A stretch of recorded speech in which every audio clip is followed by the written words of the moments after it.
Olá, aqui é Elson Azevedo e hoje nós temos mais um vídeo da série Quem é Quem?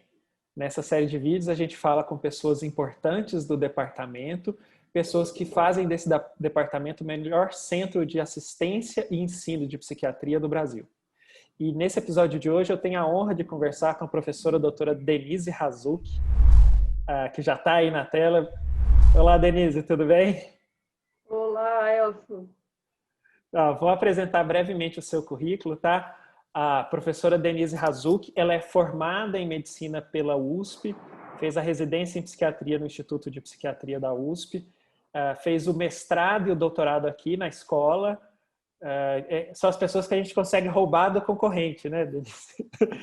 E aí fez o pós-doutorado em Economia da Saúde no King's College. Ela é professora afiliada aqui do departamento, orientadora da pós-graduação, e ela fundou e é a coordenadora do Centro de Economia da Saúde, não é isso? Centro de Economia da Saúde Mental. Saúde mental. E Centro de Economia da Saúde Mental do departamento, que é uma área fundamental, né, da gente começar a pensar, demonstrar assim, e avaliar as nossas ações e o impacto econômico disso tudo, né, Denise? E aí eu tive a honra de ter a Denise como minha primeira supervisora na residência. Era minha supervisora no ambulatório longitudinal, que aqui na escola é o treinamento para o consultório, né? É você com seus pacientes, aqueles que você leva do começo ao fim da residência, tem uma experiência de consultório. Então, tive o prazer de ter a sua orientação, Denise, e desde aquela época, a admiração por você, pela sua seriedade, pela profundidade do seu conhecimento. E é uma honra ter você no departamento. E aí, assim, a ideia desses vídeos é apresentar carreiras de sucesso das pessoas do departamento, até para inspirar um pouco os nossos jovens talentos e também para as pessoas que estão conhecendo o departamento pela primeira vez conhecerem as nossas estrelas, né? Então, Denise, queria que você contasse um pouco da sua história. Como é que isso tudo começou? Como é que você se aproximou da medicina, da psiquiatria? Bom, primeiro eu quero te agradecer, né, desse convite. Eu acho essa série muito legal e para mim é uma grande honra fazer parte da memória do departamento, porque eu sou muito grata por ter vindo para a Unifesp. Foi um grande privilégio para mim vir para cá, abriu várias possibilidades. Eu acho que eu jamais teria alguma trajetória tão interessante quanto essa se não tivesse vindo para cá. Sou muito grata a todo mundo que me acolheu e me tolera há 27 anos. E você foi uma das minhas vítimas que me tolerou, né, dos meus alunos. Bom, eu vou ter que voltar no século, né, na verdade, né, história do século passado. Né? Eu escolhi a psiquiatria muito antes da medicina, né? E para entender um pouco essa decisão, assim, eu vou explicar um pouco o contexto, um pouco o que me movia, né, para chegar nesse ponto. Assim, eu nasci na época da ditadura e cresci na época da ditadura militar. Então, num país altamente ditatorial, autoritário, sem nenhum acesso à informação, com medo de expressão. Então, os pais falavam para os filhos: vá para a escola, mas não fala de assunto nenhum, não expressa nada. Então, era um clima de muito medo. E fora esse sistema fechado de não poder saber de nada, de muita autoridade, não poder expressar nada, para ter uma coisa adicional, meu pai era libanês, né, árabe, vindo de fora, super autoritário, super machista, e daquela coisa que criança só obedece, você não pode abrir a boca, né? Uhum. E a minha mãe também era filha de árabes, mas a minha mãe ela nasceu aqui, meus avós vieram cedo, né, para cá. E ela era uma pessoa super feminista, super livre, brasileira da gema, super nacionalista.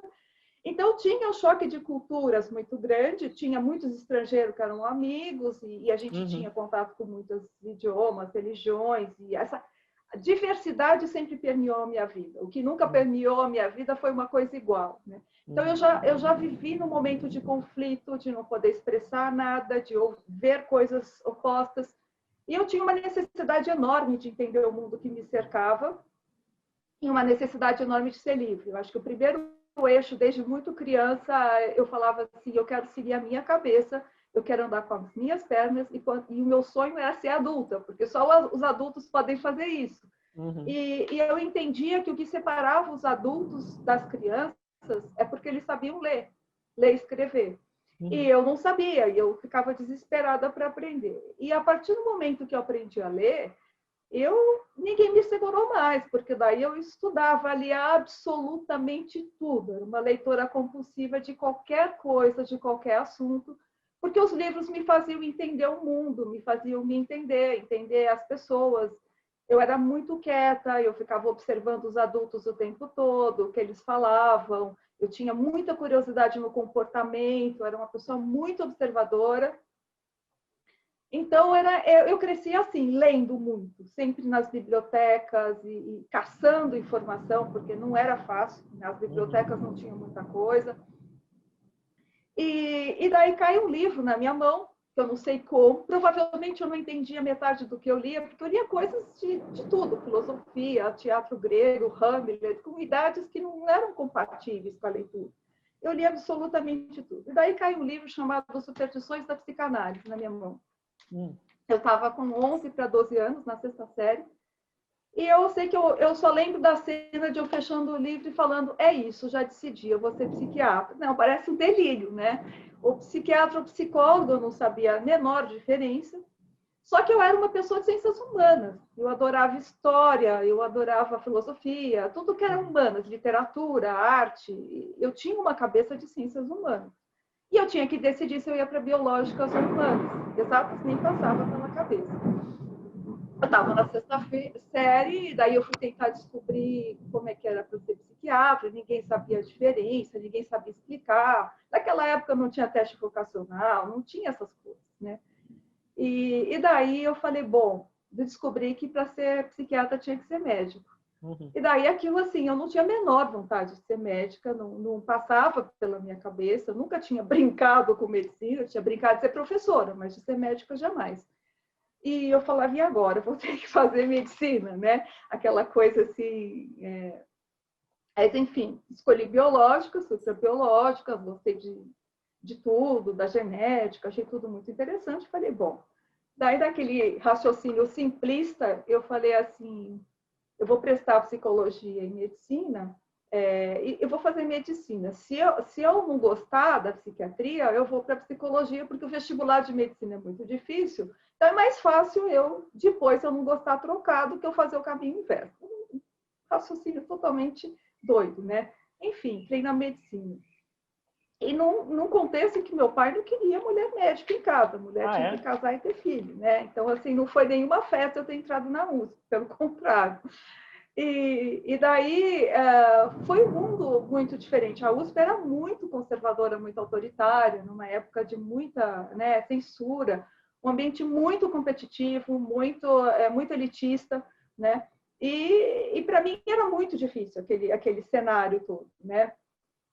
E, ao mesmo tempo, eu não gostava de nada, eu não gostava de cadáver, nem do cheiro de formol, não gostava de ratinho de laboratório, técnicas cirúrgicas. Para mim, aquilo era um pesadelo, né? Eu fazia porque tinha que ser feito, eu sou super disciplinada, quando eu decido que eu vou fazer uma coisa, eu faço todos o que tem que ser feito, mas aquilo era uma coisa difícil. Acho que foi a época que eu comecei a fazer terapia, até para aguentar tudo que a carga, né? A USP incentivava muito a competição entre as pessoas, era muito hostil o ambiente, né? De um modo geral.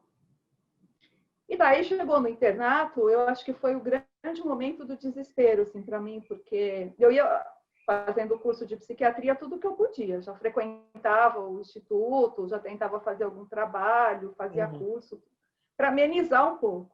Aí chegou no internato, a carga de cirurgia no HC era muito forte, muitos meses de plantão na cirurgia, e o pronto-socorro do HC era uma guerra, assim, era uma coisa que você via bombardeio, eram umas coisas horrorosas. Muito pesado, era totalmente diferente do que é hoje, né? Então, chegou no pronto-socorro uma menina de 13 anos de idade, ela tinha sido atropelada por um ônibus e ela estava com um arrancamento de parte do abdômen e da perna, tudo exposto, era uma coisa assim, uma cena de guerra. E a menina estava consciente, acordada, e 7 médicos em cima dela, super especialistas de várias áreas, e discutindo quem ia que operar primeiro, e ninguém olhava para ela, ninguém falava com ela, não tinha família, não tinha ninguém por perto. aquela cena assim terrível, eu ficava petrificada. Eu falava, meu Deus, essa menina tem 13 anos, né? O que vai ser da vida dela? Ninguém está falando com ela, a família não está aí, o que que ela está sentindo? Eu só conseguia pensar isso, né? Para mim era uma coisa muito difícil, né? Ver essas questões, né? Mas eu às vezes achava que eu não ia conseguir me formar, né? Era um ambiente assim muito complicado nesse aspecto, desumanizado, né? Mas com muito esforço consegui acabar a medicina. E daí, quando eu entrei na residência de psiquiatria, para mim foi o êxtase, né? Foi a hora que eu, de novo, me esbaldei, ler tudo, faz parte de tudo quanto é grupo, estuda tudo, vê todos os pacientes, e fiz grupo de filosofia, fenomenologia, Jung, psicanálise. Aproveitou demais. Era absoluto. Tudo que eu podia participar, eu fazia pesquisa, eu participei de todos os grupos que era possível participar. Então, assim, para mim, embora ainda fosse um ambiente bem difícil, né, em termos mais, continuava, a ditadura não tinha acabado ainda, eu não estava nem aí, eu estava dissociando e eu estava estudando para caramba e tentando aprender o máximo possível, né? Então, esse foi o tempo da residência. Eu acho que eu saí com uma boa bagagem, né, da residência e da medicina, uma bagagem clínica, pelo menos, Sim. né? Cirúrgica não, mas clínica com certeza. Mas, daí, mais para o final da residência, eu fui dar plantão na prefeitura, o SUS estava acabando de ser criado, então até então não tinha psiquiatria no SUS, então foi meio que inaugurado naquela época, eu fui dar os primeiros plantões na periferia, e daí começa um outro choque cultural, né? De você chegar num lugar desse com manual americano, porque a gente não tinha livro em português quase. A gente só lia livro importado, ou inglês, espanhol, francês, quem sabia alemão era alemão, mas quase não tinha coisa em português. Então você chega com uma coisa bem em alto nível lá vai para uma periferia que era uma situação de violência total, miséria total, muita agressividade, né? Situações até de comunicação era difícil, porque eles não sabiam falar o que eles estavam sentindo. E não tinha rede de psiquiatria, não tinha ambulatório de psiquiatria, tinha alguns que sobraram do INAMP, e os psiquiatras não eram psiquiatras, se intitulavam psiquiatras, sem nunca ter tido residência, então não tinha psicotrópico quase na rede, então era uma coisa muito... E aí você lia aqueles textos assim, fale para o paciente, como lidar com o paciente violento, fale, por favor, entre, sente, se dê a mão, papapá, o senhor, não sei o que lá.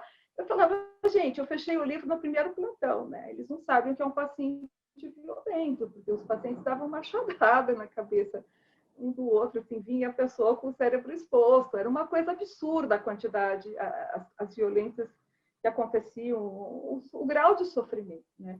E eu acho que essa Até pela experiência era uma... desassistência, né, Denise? Sim, a miséria total, era alcoolismo, todo mundo estava alcoolizado, o paciente e o acompanhante. Então, era um sofrimento, assim, uma coisa de um Brasil de mais de 30 anos atrás, né? Eu estou falando quando o SUS nasceu, né? É totalmente diferente agora. E eu peguei a passagem do Jânio Quadros Perondina, que não pode camisa de força, não pode faixa, não pode hospital, não pode isso, não pode aquilo. Só que assim, é você e Deus, né? Porque você está no pronto-socorro geral, o paciente lá trancado numa jaula praticamente, e fala, toma que o filho é seu, se vira para resolver a situação. E não tinha situação para resolver, né? Então, é você pegar situações limites, né? E estar em contato com essa miséria, com toda essa desassistência, e falar assim, chegar lá e falar, poxa, a faculdade não me preparou para isso. Ela não me preparou para a nossa realidade. Ela me preparou para os guidelines internacionais, mas ela não me preparou para o que fazer numa situação dessa, né? Então, foi a hora que eu tinha que improvisar. É a hora que eu tinha que aprender a improvisar, entender o papel social do médico, a questão da cidadania. Foi aí que eu comecei a rever uma série de questões no papel do médico mesmo. E daí, no finalzinho mesmo da residência, eu recebi um convite para ser médica assistente no Hospital do Mandaqui, Hospital Geral, e que tinha uma enfermaria de psiquiatria dentro do Hospital Geral, com equipe multidisciplinar. E, obviamente, eu fui para lá, né? Porque Eu já estava cansada de tanta briga política. Eu estava com... a minha última atividade lá era um ambulatório de depressão refratária. Eu tinha 50 pacientes que eu estava atendendo em depressão refratária. Era um grupo interessante. Mas daí houve brigas entre eles e de um dia para o outro chegaram para mim, olha, houve uma ordem que tem que fechar esse ambulatório, se vira para encaminhar os 50 pacientes. Então, isso para mim foi a gota d'água. Eu não aguentava mais começar uma coisa e alguém surtava e daí você não conseguia continuar, né? Uhum. E eu falei, não, para mim tá bom, chega. Fiquei lá mais 6 meses para conseguir encaminhar esses pacientes com calma, achar uma possibilidade para eles. Fiquei lá de voluntário, mas fui para uma daqui, numa época da AIDS, que estava vindo a AIDS, assim, do Brasil, começando, né? Então, a gente tinha uma enfermaria geral, com leitos de AIDS, e aí eu tive toda a interface entre a psiquiatria e a medicina, porque eu estava dentro de um hospital, chegava encefalite, psicose agudas, a AIDS com mil quadros diferentes, então a gente tinha muita variedade de quadros. Então, foi a hora que eu me consolidei como psiquiatra clínico, foi a hora que eu aprendi bastante a fazer diagnóstica diferencial e ter contato com outras áreas. Ajudei a montar o serviço de interconsulta lá. Então, aprendi a atender em assistência em equipe multidisciplinar, que isso para mim era uma coisa novíssima, então é uma coisa que não existia no HC. Então, eu tive a sorte de ter psicóloga, TO e enfermeiras excelentes que me ensinaram pra caramba. Então, a gente fazia um atendimento excelente na enfermaria. Assim, era do que eu tinha de não ideal no São Miguel Paulista, eu tinha de ideal numa daqui, do ponto de vista de prática, enfermaria pequena, super legal. E a coisa foi continuando numa daqui, e eu virei supervisora dos residentes e comecei a dar curso de psicopatologia, e daí eu comecei a sentir um certo incômodo. É a hora que eu falo, não, eu tenho que voltar para a universidade, o que eu sei não é suficiente para ser professor, eu tenho que melhorar. Eu não consigo conceber um professor que não aprende, né? Você tem que estar continuamente indo atrás do conhecimento para ensinar. É a hora que eu começo a ter essa sensação, não, eu tenho que voltar para a universidade, fazer uma pós e estudar. E eu não estava assim, muito animada de voltar para o HC, não era um lugar... E após lá também não era uma coisa que as pessoas... não era uma coisa estimulada, né, naquela época. E a Unifesp tinha... Não era a Unifesp ainda, era a IPM, né, Escola Paulista de Medicina. Eu tinha alguns amigos que falavam, olha, é muito legal, Escola Paulista, pós-graduação excelente, tá, papapá, vai para lá, vai para lá. Aí eu falei, tá bom, eu vou para a Unifesp, né?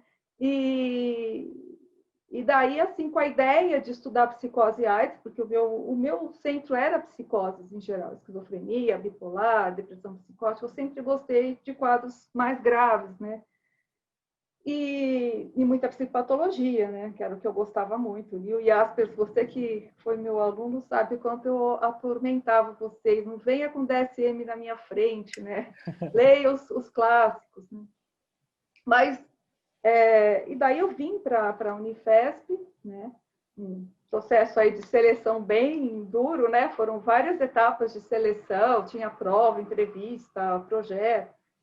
E para mim foi um mundo novo, né? Foi meio como migrar para um outro país, quase, para mim. A Unifesp me chamou muito a atenção, no primeiro momento, por ser um lugar de muita pluralidade, de você ter milhares de profissionais com formações diferentes conversando na mesma sala de um jeito democrático. Na minha visão era democrático, tá? Eu sei que muitos de vocês aí na Unifesp falam, não, as pessoas se matavam. Eu vim de ambientes altamente autoritários, em que você não podia abrir a boca, né? Em que você não podia respirar. Então, assim, para mim, aquilo era a democracia, né? E a gente estava ainda no momento de transição no Brasil, né? Então, ver muitos profissionais diferentes falando de coisas diferentes, se respeitarem na medida do possível, né? Mas eu achava que era razoável perto do que eu já tinha vivenciado. Isso foi uma coisa que me encantou muito, né? E isso me abriu muitas perspectivas. Uma outra coisa que para mim foi uma mudança assim de perspectiva na Unifesp foi eu ter conseguido entrar em contato com o curso de metodologia científica do professor Jair Mari e epidemiologia, que para mim era uma novidade, 100% novidade. Eu nunca tinha tido nada sobre isso, nada. Eu não sabia nem o que era uma curva de Gauss quando eu entrei lá, nunca tinha tido computador na vida, não tinha internet, não tinha nada. Então, aquilo para mim foi uma coisa de desenvolver um raciocínio crítico, de começar a criticar todo o conhecimento que eu tinha aprendido, a prática que eu fazia. Então, isso foi para mim uma coisa muito importante, né? Mas, mesmo assim, eu fiquei ainda no mestrado e doutorado fazendo teses clínicas de validade diagnóstica, né? Então, o Miguel Jorge foi meu orientador no mestrado. Eu queria estar estudando essa relação psicose-AIDS, mas por vários motivos isso não era muito viável. Afinal, ele falou para eu ir para o PUAD e fazer uma tese com usuários de cocaína, né? E o Dartil me recebeu super bem, a equipe dele sempre foi muito legal comigo, só que eu detestava o tópico de cocaína e álcool, e eu nunca falei isso para ninguém, né? Eu não ia chegar num serviço e falar, eu gosto disso, não gosto daquilo, né? Eu fico quieta, eu falo, vamos lá. E eu vou experimentando, e eu acho que mesmo das coisas ruins a gente aprende muita coisa. Eu sempre fui assim, não... E daí foram quase 3 anos de PROAD, acho que 2 anos e meio. Acabei discutindo 5 eixos do DSM, mais a questão do diagnóstico duplo em drogas e diagnóstico psiquiátrico. Puxando para a psicopatologia, né? Mas aí já com o olhar de metodologia, porque daí eu já estava estudando metodologia científica, validade de critério, tudo isso. Então, eu praticamente discuti o DSM nessa época. E aí, nessa época, também no mestrado, foi a hora que o longitudinal estava sendo montado, foi quando eu entrei junto com o Arthur para ficar no longitudinal. Então, eram as coisas que corriam paralelo, né? E daí, quando terminou o mestrado, eu falei, agora tá bom, eu vou fazer uma coisa que eu gosto, não vou ficar com álcool e drogas a vida toda. Agora eu vou voltar para a coisa da psicose outra vez, né? E foi a hora que eu procurei o Jair Mari, pedi para ele ser meu orientador e falei que eu estava interessada nessa outra área. E daí ele falou, então tudo bem, então você vai para o PROESC, né? Eu falei, tá. Só que nesse meio tempo, a internet estava chegando no Brasil, né? Eu já estava envolvida em montar a página do departamento, eu que fazia toda essa parte de internet, eu já tinha colaborado para montar uma revista de psiquiatria online. Então, eu estava muito fascinada pela essa área da informática, porque, imagina, você crescer num ambiente que você não tinha acesso a livro, e você clicar um botão e você ter acesso a qualquer coisa, aquilo para mim era o máximo, né? Então, eu era muito assim. Daí, eu já tinha contato com o pessoal da informática médica, no departamento de informática médica. Daí o professor Daniel Sigurlen me convidou e falou, olha, que tal fazer um software de apoio à decisão ao diagnóstico da esquizofrenia, de inteligência artificial? Estava um pouco na moda esse tema. Eu olhei para a cara dele e falei assim, olha, Daniel, eu acho interessante, mas eu acho que a gente na psiquiatria devia fazer mais com tratamento do que com diagnóstico, porque a validade é muito complicada. Não, imagina, ele é muito animado, né? E já tinha feito para as outras áreas não psiquiátricas. Não, vamos fazer diagnóstico? Vamos, tudo bem. Aí eu levei a ideia para o Jair topou, e eu fiquei no PROESC, fiquei um pouco na informática, continuei no longitudinal, e daí foi, né? Daí foi também uma parte da tese, foi um presente, né? Porque eu tinha que entrevistar os especialistas de esquizofrenia, tentar mapear um padrão de raciocínio clínico para eles fecharem um diagnóstico, para tentar encontrar um jeito de transferir isso para uma linguagem de ciência artificial, de inteligência artificial. E tinha um engenheiro de Campinas, o Jacques Weiner, que ia fazer essa parte da inteligência artificial. Então, era assim, de novo, rever a questão do raciocínio clínico, a questão do pensamento, do diagnóstico. E daí foi um presente, porque eu tive várias entrevistas, né, com eles e com o Itiro, principalmente, que daí eu tive a sorte de poder perguntar o que eu queria e ele explicar as coisas e ver como raciocinava. Para mim, foi um presente a coleta de dados, né? Aprendizado então, grande. Legal. Não, foi muito legal, né? Imagina, poder sentar com o Itiro e ele discutir com você como é que ele chega à conclusão que é o diagnóstico do Mário Lozan, então, mas no final eu acabei fazendo mais entrevistas com o Tio. E daí foi, e no decorrer desse tempo, essa coisa de apoio à decisão meio que caiu por terra. Todos os especialistas do mundo que tinham feito software em saúde mental e diagnóstico tinham abandonado e mudado de área. E daí eu falei, olha, estamos com um problema sério nas mãos. As coisas estão indo para outro lado, né? A informática começou a caminhar para outras coisas e no final eu comecei a discutir validade, de novo, né? E como é que você transmite esse conhecimento para a inteligência artificial e como a gente ensina a psiquiatria também, né? É um jeito de você se criticar. Aí o Daniel chegou para mim e falou, mas você tem capacidade de inteligência suficiente para sair dessa, se vira. Se vira. Bom, enfim, consegui. Maravilhoso, né? Bom, então, quando eu estava terminando a tese de doutorado, já estava trabalhando com o Jair no projeto internacional de mapeamento de saúde mental e pesquisa na América Latina, era uma coisa para todos os continentes. E aí, ele estava na CAPES então era uma época de sensometria, e eu comecei a ajudar nessas coisas, e ele falava, você fica então com essa área. E eu sou o tipo da pessoa que eu gosto de tudo e eu experimento tudo, né? Eu vou indo atrás das coisas, né? E para mim não tinha uma direção muito clara para onde eu ia ainda, não ia continuar com a informática mais. O Daniel falava assim para mim, ele me definiu em 2 palavras, ele falava assim, você é uma mente inquieta. Eu acho que foi a melhor definição que eu escutei na minha vida, né? Falei, pois é, tem uma outra perspectiva abrindo aí, eu vou atrás disso.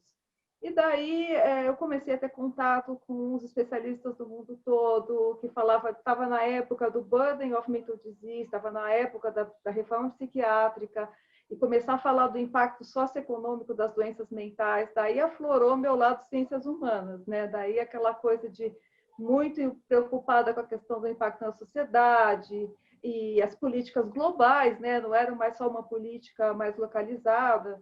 Então, isso foi indo em eventos internacionais, isso foi me dando uma outra perspectiva, né? Então, eu saio de uma perspectiva clínica, individual, quando eu chego na Unifesp, vou para uma coisa mais epidemiológica, começo a pensar numa perspectiva de população e, a partir dessa outra possibilidade, começo a pensar em política global, né? Uma coisa de pensar num país, o que é importante, essas coisas todas. E daí eu começo a ler essas coisas, ler, e eu já vou estudando muito, gostando desse assunto.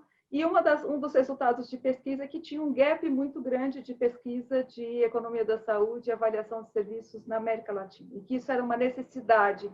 Essa era uma das coisas que a gente identificava. E daí começou, né? Eu falei, eu quero estudar isso aí. E foi a hora que eu falei para o Jair, olha, eu vou fazer um pós-doutorado na Inglaterra. Quero ir para lá.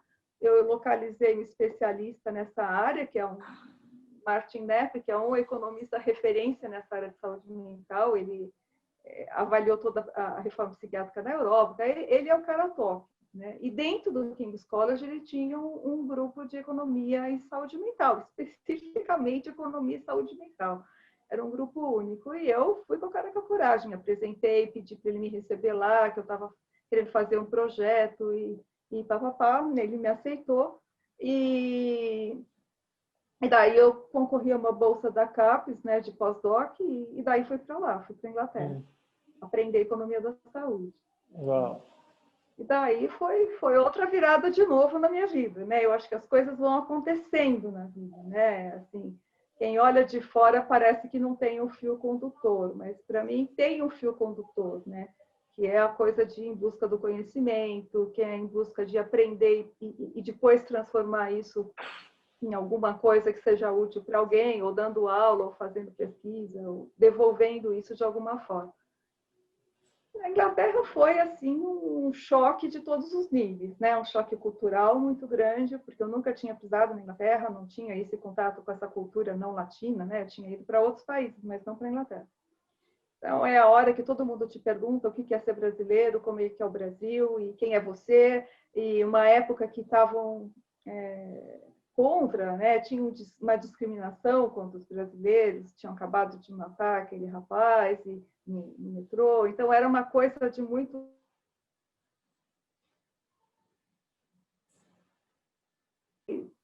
Então era um momento de rever a identidade mesmo pessoal, né? E da identidade cultural, para mim foi um momento importante de saber o que é ser um imigrante, o que ia absorver outra cultura. Esse foi um momento importante para mim. E eu cheguei a 1000 por hora,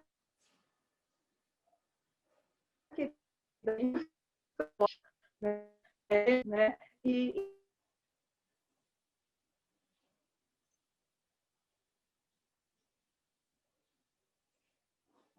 um monte de burocracia. Então,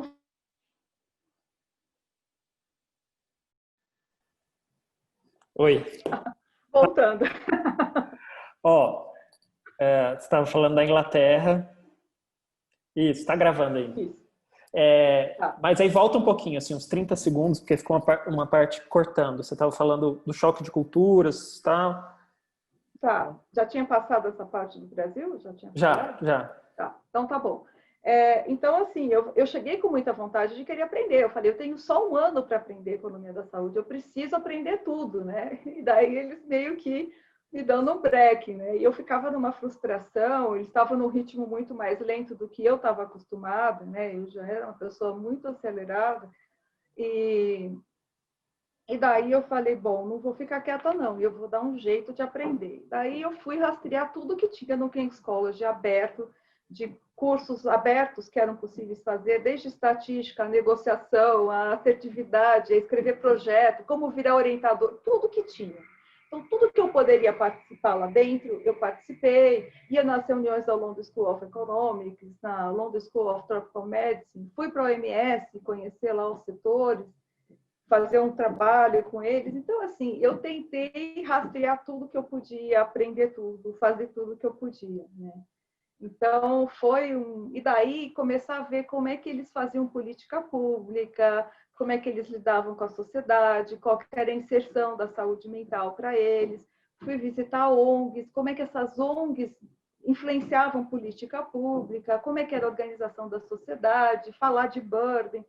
Então, eu acho que daí ampliou mais ainda a perspectiva. Já não estava mais falando de uma população, mas da saúde numa dimensão de nação, né? De uma coisa mais global. Então, e depois, na metade do meu estágio lá, chegaram vários brasileiros, o Jair foi para lá, o Ministério da Saúde estava lá. Foi uma época que estava se discutindo muito a questão do Brasil, da reforma psiquiátrica, da abertura dos CAPs, né? E teve um dia que foi tão engraçado que numa sala tinha só o Thornycroft e 7 brasileiros. Então, pela primeira vez, a gente olhou e falou, olha, agora nós somos maioria. Mas foi aquele momento, né, de os brasileiros invadindo o King's College, né? Mas foi muito interessante, eu acho que eu aprendi muita coisa, vi muita coisa, foi uma coisa transformadora, né? E eu acho que é muito importante você estar aberto a coisas que você não sabe, ir atrás, escutar coisas diferentes, né? E daí começa a volta, né? Na hora que eu volto para o Brasil, a hora que eu volto também com uma bagagem muito grande, querendo implementar coisas, as coisas que eu tinha aprendido, querer transmitir isso, né? E daí é a hora que você também é barrado na hora que você volta, né? Tem toda uma aculturação na volta, porque você se transformou, é óbvio, né? São experiências que te modificam. As pessoas que ficaram continuam vendo as coisas da mesma maneira. E daí as pessoas querendo que eu voltasse para o mesmo estilo, fazendo as mesmas coisas, falando, não, mas eu quero fazer outras coisas, né? E daí, assim, eu achava naquele momento o Brasil pode dar certo, olha só, se as coisas podem dar certo aqui, por que não pode dar certo lá? Daí tem uma série de questões que quando você volta, você fala, tem a questão da cultura, de um monte de coisa. E daí eu comecei a montar um grupo de estudos de economia da saúde, ninguém vira economista da saúde em 1 ano, é óbvio, né? Comecei a dar curso na pós, a pegar alguns alunos na pós e falar, bom, agora nós vamos montar um centro de pesquisa nisso. E a grande motivação era a gente precisa ter dado brasileiro, porque todo mundo vem e fala qual é a política adequada para o Brasil, o que o Brasil tem que fazer, e a gente não tem dado, a gente não olha para o contexto, a gente não sabe se essa política é adequada ou não, é sempre alguém de fora falando o que o Brasil tem que fazer. Eu falava, não, a gente precisa começar a produzir dados nacionais e começar a fazer pesquisa nessa área, e começar a ter dados até para seja para a gestão, seja para as políticas públicas, a gente tem que ter dados nacionais, né? E ainda a gente só vê dados internacionais sendo usados para ditar as nossas práticas.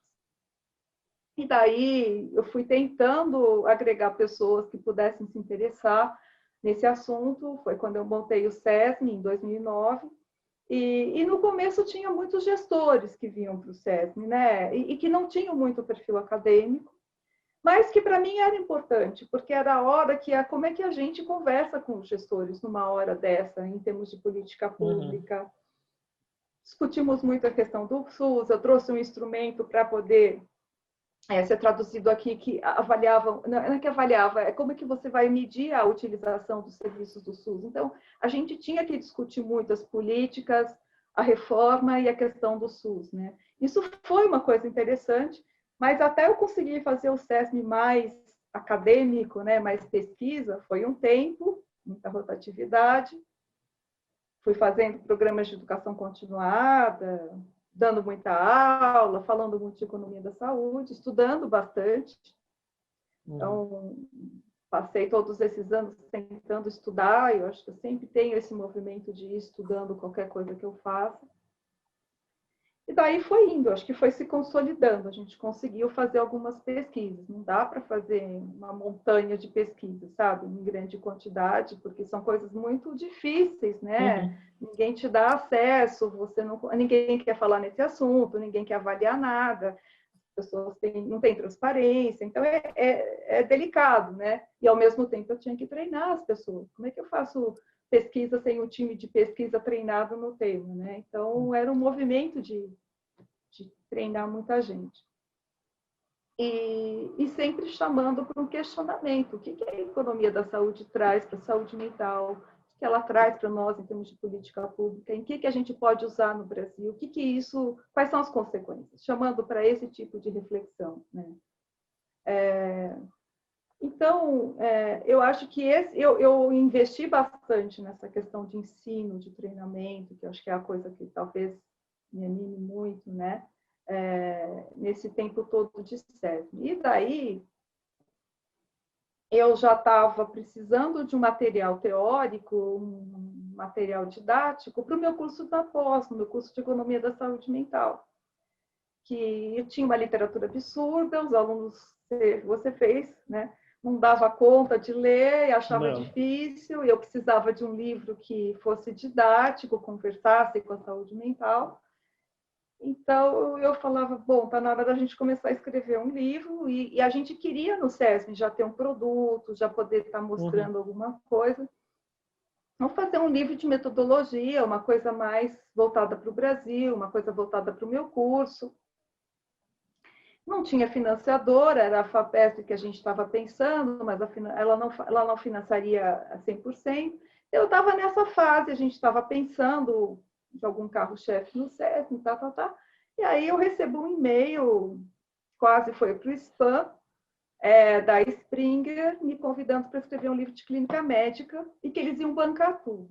Eu falei, mas que coisa mais louca, como é que eles estão me convidando? Eu não sei nada de clínica médica, o que é isso? Mas o que me chamou a atenção foi quando eles falaram que iam financiar o livro. Às vezes eu achei que era pegadinha, né? Mas daí eu falei, não. Mas daí, na hora que eu li, eu falei assim, bom, é a hora que você precisa ter um pouco de audácia na vida. E eu falei assim, bom, eu vou fazer o seguinte, eu vou escrever para essa pessoa, vou perguntar se eles aceitam um livro de economia da saúde mental. Daí eu escrevi, era o Gabriel Pires, aqui da Unifesp, que trabalha com sono. Eu falei, olha, eu não escrevo sobre clínica médica, mas eu queria escrever sobre economia da saúde mental. Falei o que eu tinha na cabeça. Vocês têm interesse?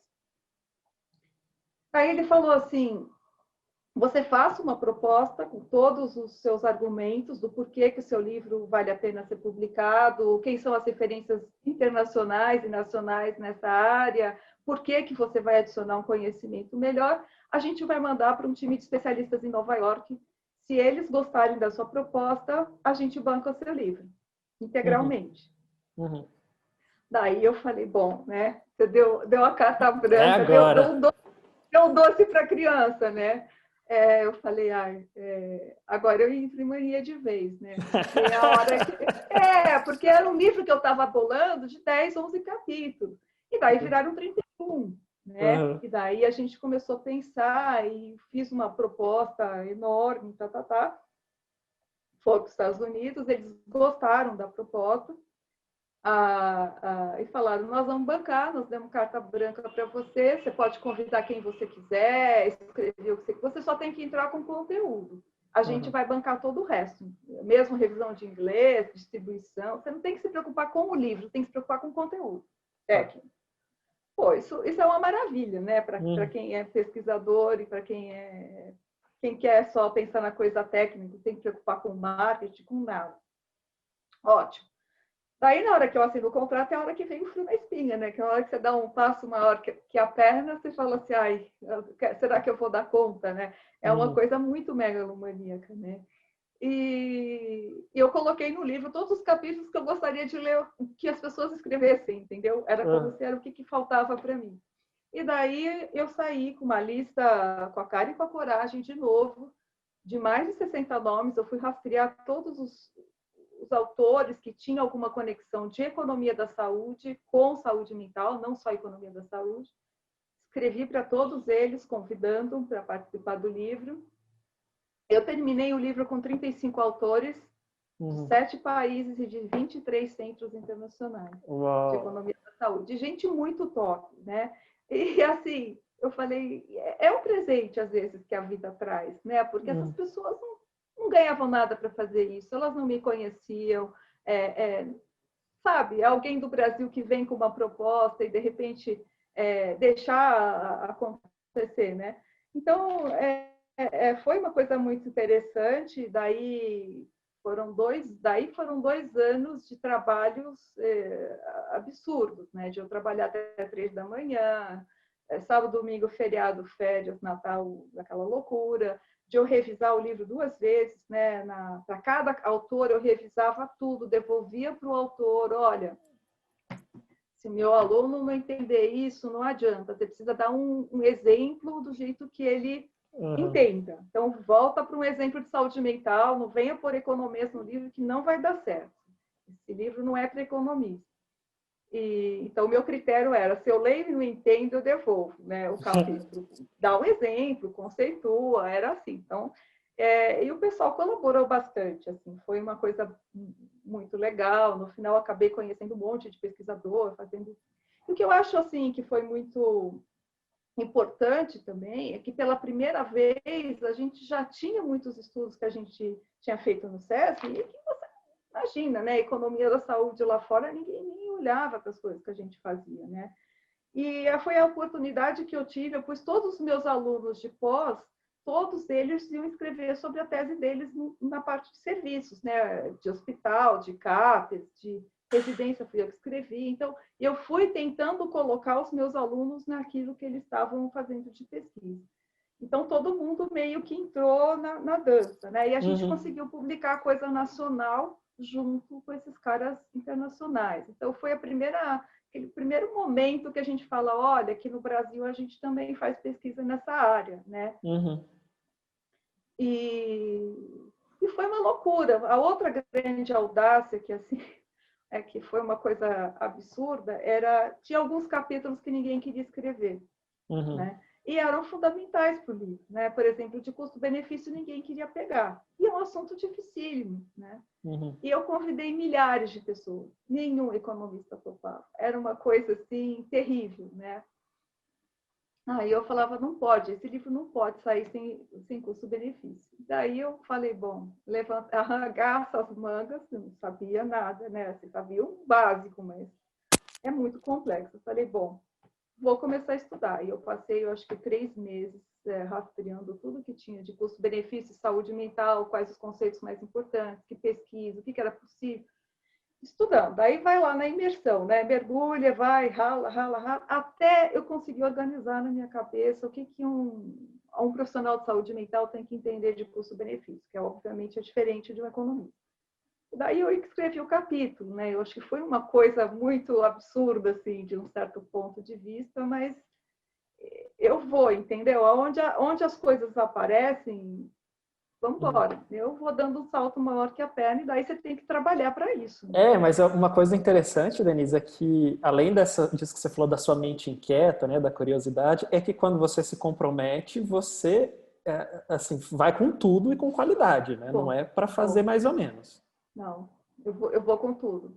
E é uma coisa, às vezes eu acho assim, é como o movimento de um golfinho, né? Ele vai para o fundo do mar, mergulha lá no fundo e daí ele sai na superfície. E eu acho que é esse o movimento que eu faço na vida, né? Então é a coisa de ir atrás do conhecimento, analisar, criticar. Sou muito crítica, muito analítica, refletir. E daí eu vou para a questão do ensino, daí eu vou para comunicar, ou trazer alguma contribuição, seja lá o que for. Né? Então, esse movimento, mundo externo, mundo interno, para mim, é constante. Né? E eu acho que uma das coisas que me move é a ignorância. Né? Então, é ir atrás do conhecimento. Na hora que você sabe alguma coisa, você está numa zona de conforto. E na hora que você está de encontro com aquilo que você não sabe, que é o que mais me fascina, não saber as coisas e ser desafiado para aprender, é a hora que você vai atrás de buscar um conhecimento e ampliar a sua visão, né? Então, acho que foi aí. E daí o livro saiu. 2017 foi um ano assim de muita, acho que foi um dos melhores anos e meio de recompensas, entendeu?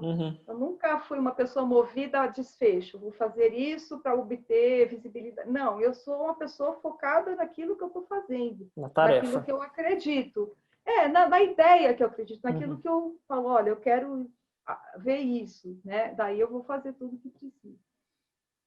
E daí, de 2017 foi um ano assim meio fora de série, porque logo no final de 2016 eu já recebi um convite vindo da chancelaria alemã, da Angela Merkel, me convidando, falando que eu tinha sido selecionada entre 120 especialistas do mundo para um evento fechado com ela. E que eram 30 pessoas da saúde mental, e tinha outros assuntos também, então eram 30 pessoas, são 4 grupos diferentes, antibióticos, sei lá o que era, e que eu era escolhida. Eu era a única brasileira na saúde mental. Eu, assim, veio em alemão primeiro, depois veio em inglês, quase que vai para o spam de novo, porque você fala, que história é essa? Imagina me convidar, o que é isso? Mas daí vem com o selo da chancelaria, vem uma carta impressa, e não sei o que, tudo. Falei, não, acho que o negócio é sério, né? E daí foi para lá, de repente eu fui para Berlim, né, nesse evento. O livro ainda não estava publicado, foi começo de 2017, e daí, de repente, sentar na mesa com todos os grandes especialistas, estava o Vikram Patel, estava o Tony, tinha muitas pessoas de política global e tinha de outras áreas também. Sentar na mesma mesa e, de repente, eu ter que falar o que eu pensava, o que eu achava, me posicionar, era uma situação inusitada, né? Porque no meio de todos eles, que na verdade com quem eu aprendi, né? Com quem eu tinha contato para aprender o Saxina, né? Tinha um monte de gente que estava lá que eram meus professores de alguma maneira, né? Que era quem eu olhava. Então, foi uma experiência interessante. Aí, no cafezinho, o Tony Croft me apresentando para as pessoas como alguém que faz economia da saúde. Olha, ela é economista da saúde no Brasil, ela faz isso, reconhecendo o meu trabalho. Daí, uma hora, ele olhou para a minha cara, você é psiquiatra também? Eu falei, Tony Croft, eu sou psiquiatra, né? Eu faço tudo, mas eu não sou economista. Mas, assim, de repente, falando do trabalho da gente, reconhecendo e começa a ter uma certa visibilidade do que a gente faz. E daí o livro foi finalmente publicado em agosto de 2017. E em novembro eu fui pela primeira vez no Congresso de Economia da Saúde, não da saúde mental, mas da saúde, uma outra escola na Holanda. E fui para esse congresso para aprender, na verdade. E daí tinha uma banquinha da Springer e eu falei, deixa eu ver os livros que tem. De repente o meu livro estava lá. né, no meio da banca ali, super destacado. Que Eu falei, legal. não tô acreditando, né? E daí eu falei com o cara da Springer, olha, eu sou autora desse livro. Daí ele falou, nossa, tá tendo um super aceitação, todo mundo quer esse livro, todo mundo vem aqui, quer. E tinha uma menina do lado, falou, ai, você que é autora, você tira uma foto comigo. E você pode me dar uma dedicatória? Eu assim, eu estava assim, meio sem saber, entendeu? Uma coisa meio petrificada. E as pessoas com quem eu me apresentava lá, conversava, assim, ah, você é autora daquele livro e a gente está usando. E muitas pessoas começaram a adotar em curso de pós-graduação internacional o nosso livro, que não era o nosso objetivo, o livro era para os alunos, né? E, de repente, as pessoas começaram a usar o nosso livro e ter visibilidade as pesquisas que a gente fazia na Unifesp, o SESMI, que no Brasil a gente existia, começar a ser respeitado, as revistas de economia começaram a me pedir parecer, que até então era só revista de saúde mental, e daí, em menos de 3 anos, foram 35 mil downloads do livro. Né? Uau! Entrava nos tops mais baixados, eles têm um top de comparação pela área, pelo ano que foi publicado, então entrava nos 20% mais baixados, não sei o quê. Então, assim, eu não esperava esse impacto, não fiz pensando no impacto, mas foi um ano assim, de feedback, de visibilidade. Então, foi uma coisa assim, muito interessante, né, nesse período todo, nesse percurso todo. Assim, Não deixa de ser um atestado, né, Denise, assim, do quão bem você trabalha, né, assim, da seriedade com que você desempenha aí tudo que você se propõe, né, é uma chancela aí do quanto você tem feito de qualidade.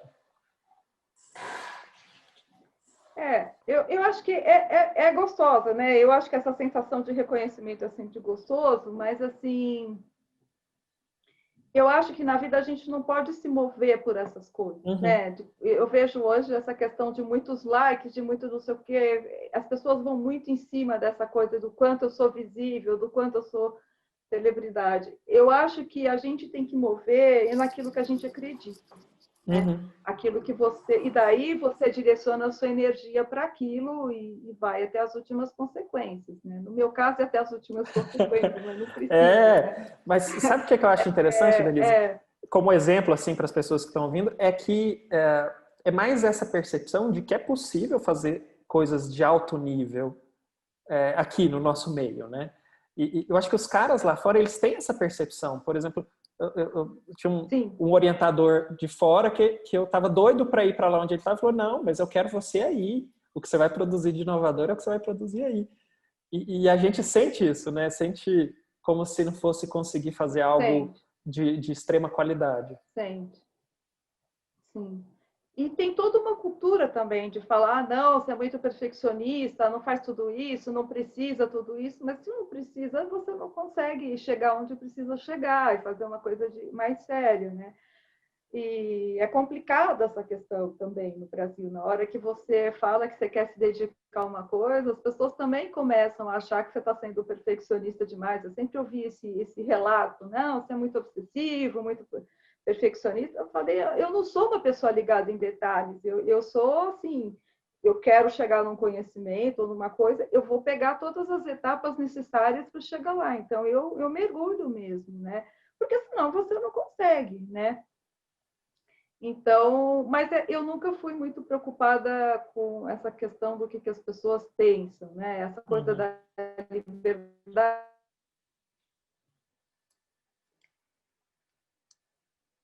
interna, que ter a liberdade de pensar com as minhas próprias pernas, né? Com a minha cabeça, né? E de não seguir ninguém, de ter uma avaliação crítica, de não engolir as ideias dos outros, né?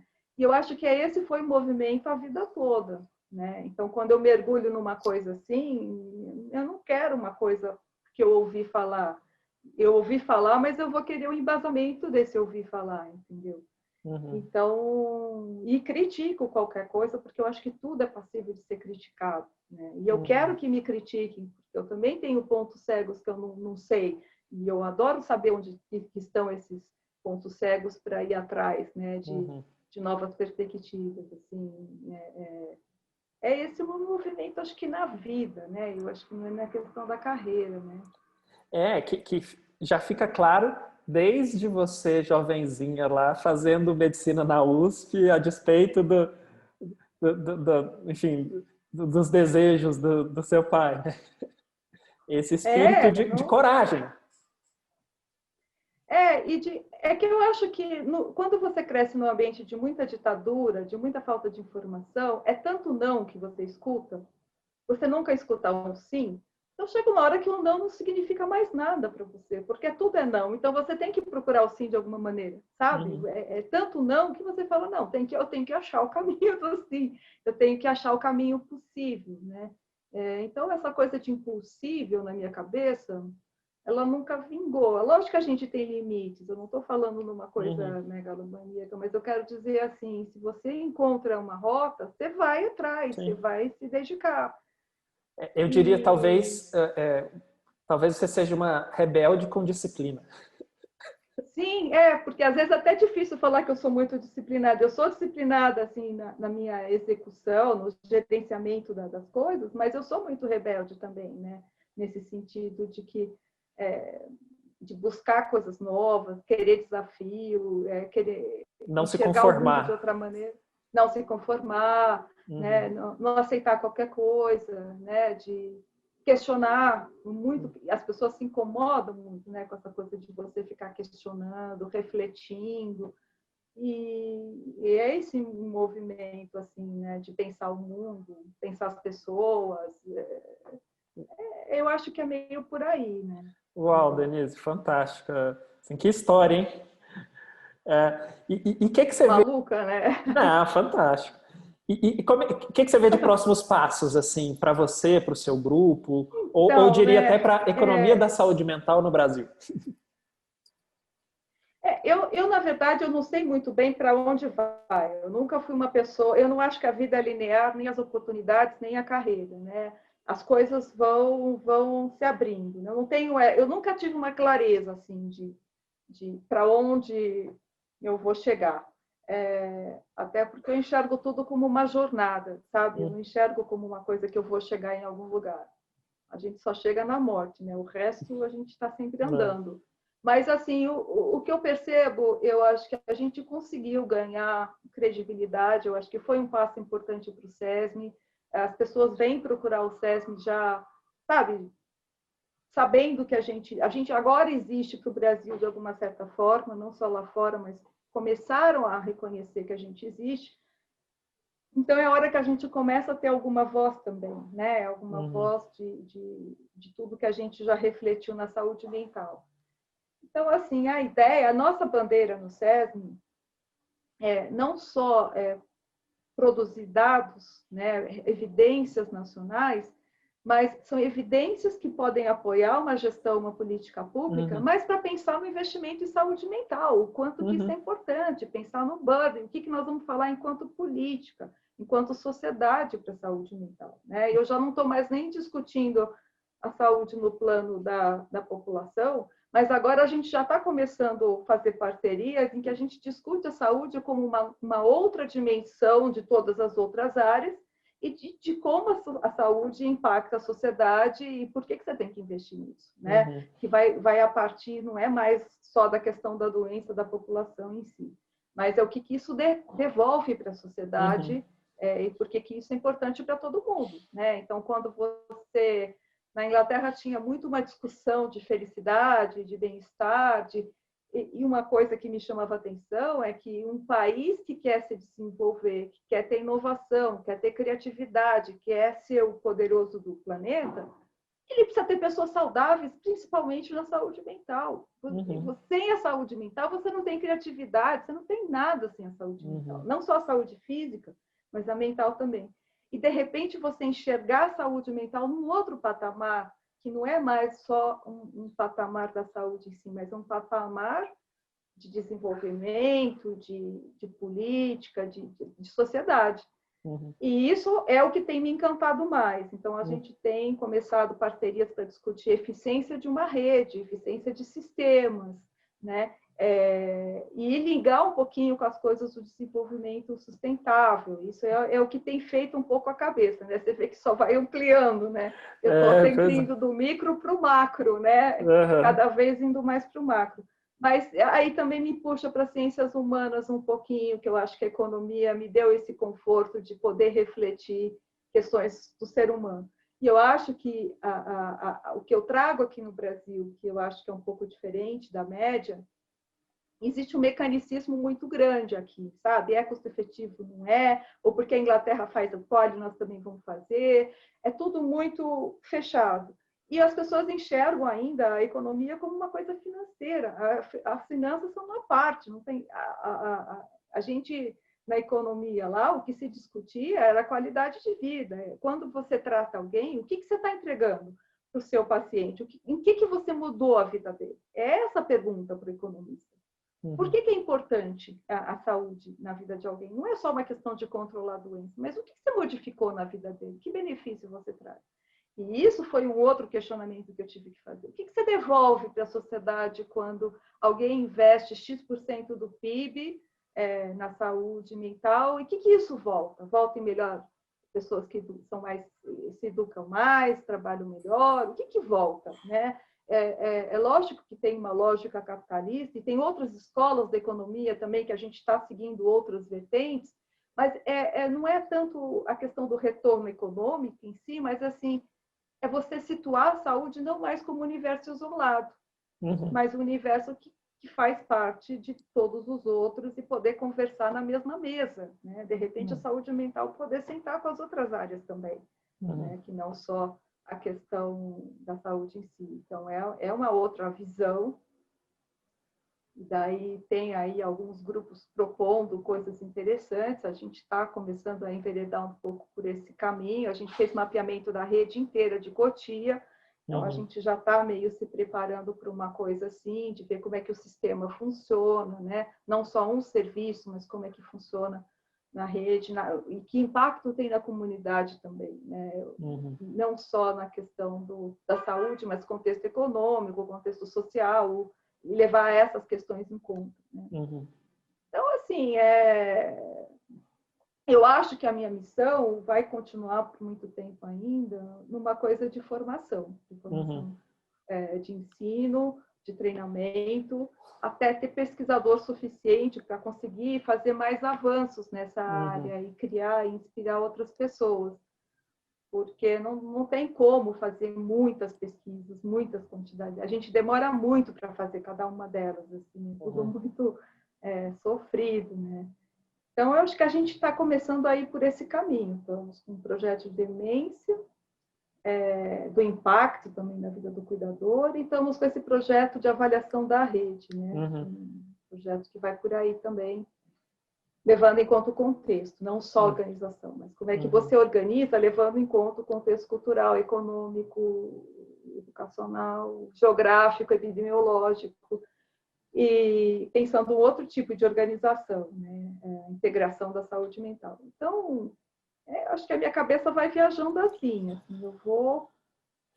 Uau, e assim, eu pude acompanhar a sua trajetória desde 2009, né?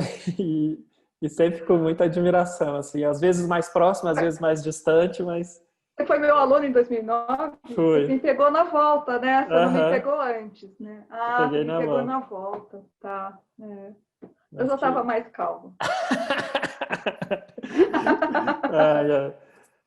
Pois aproveitei. Tomei umas broncas também, viu, Denise? Então, Elcio, então, essas broncas, na verdade, os alunos enxergam sempre como bronca, né? Na verdade, eu acho que eu sou uma pessoa muito provocativa, né? Na verdade, quando eu encosto um aluno na parede, eu encosto para ele pensar. Então, assim, você acha isso? Ótimo, você acha isso? Quais são os seus embasamentos para achar? Porque é aí que você vai questionar Sim. o que você tem. Muito aluno acha isso muito constrangedor, muito ruim, muito não sei o quê, mas eu estou sempre chamando as pessoas para pensar, para refletir, não deixa argumentar. Não deixa de ser um estímulo, né, Denise? Eu lembro, por exemplo, chegando no R1, né? Não sabia nada. E você instigando, assim, e aí eu, nossa, chegava em casa e ia estudar. Então, Aprendi super, assim, e adorava também. Eu aproveitei muito o contato que eu tive com você, o curso de economia da saúde mental também, que eu fiz. Acho que tentei fazer 2 vezes, né? Nem lembro se eu fui aprovado, mas acho que não. Deve ter sido. Pois é. Então, assim, é uma honra para a gente do departamento ter você, Denise, e assim, brilhante como você é e com todo esse reconhecimento que você merece, né, nesses últimos anos, pelo trabalho que você fez. E, e agora me diga uma coisa, como é que chama o livro para as pessoas que quiserem? Já deve ter um monte de gente querendo Até comprar. caso você perguntasse, né? Mental Health Mental Health Economics. Economics, Hum.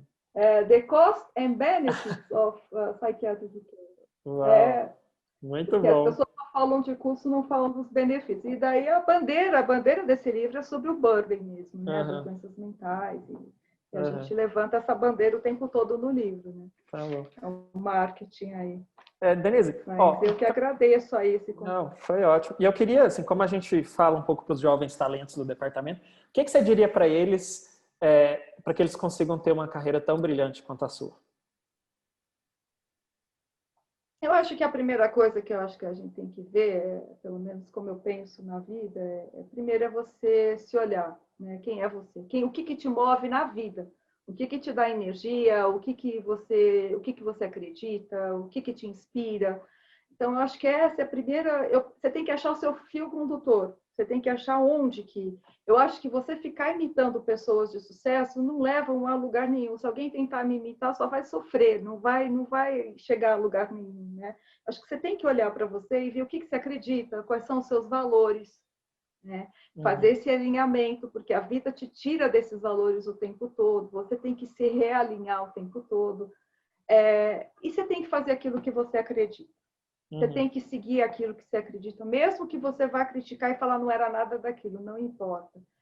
Está aberto para mudar, está aberto para novas perspectivas, enxergar o mundo à sua volta, porque eu vejo muita gente delimitando, eu vi alunos, etc., falando, eu já delimitei minha carreira para os próximos 10 anos, eu vou fazer isso.